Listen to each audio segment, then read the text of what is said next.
Charles Bukowski letters to random people are more entertained than any work of literature in the past 5 years. It's more about the voice than the story. It's more about the style than the story.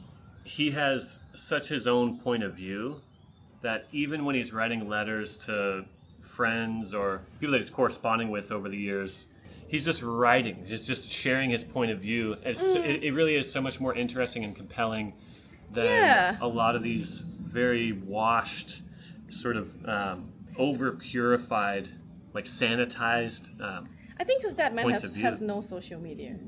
It's a life without social media, and it's a life he lived that he shared. It's not you watch a movie, you read a book, and then you have an idea like, oh, what about this, what about that? But that's not the experience that you live. It's not a perspective that's formed by consuming other people's perspectives. It's a perspective that's formed by experiencing life yourself and transmuting it and then puking it back out to the world. Yeah, and it's so raw and honest. It's so refreshing. It's like a fucking genius. And I feel like genius like Charles Bukowski will not see the light of day in this generation. If he was like born on Gen Z, if he's somehow 20 years old right now, he was just posting this on Twitter, you know. It's like no place for genius. How the system set is bad. It's set to favor mediocre and like palatable for the mass majority of people, which are mostly dumb.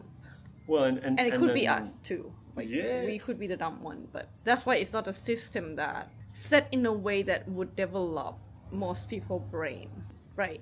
because we're all getting the same information. When really, I think, to me, what's most interesting, especially like even about traveling, is like you talk to people who have actually a different perspective. I mean, like you're talking about social media, everyone's in their own little echo chamber, right?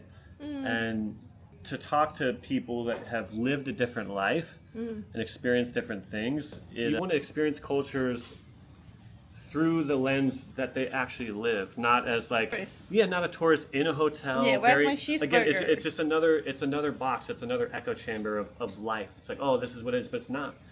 But when you actually like, you talk to the locals and you do what they do, you actually learn by experience, which is like the most fundamental way to learn things is by actually experiencing them.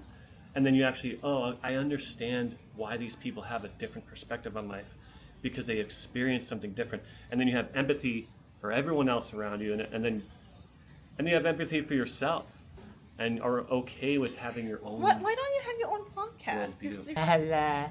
Great writing is not about a plot or even the story.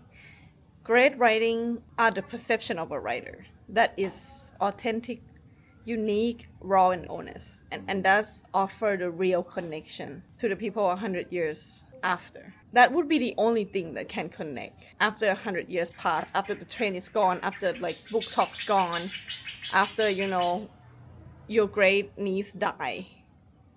The work that stay are the one that is real to the writer, not serving the market. So Yeah. that's kind of my take to take. It's like you can AI the great plot, you can AI like the most like smartest like plot twist plot, and here's the matcha.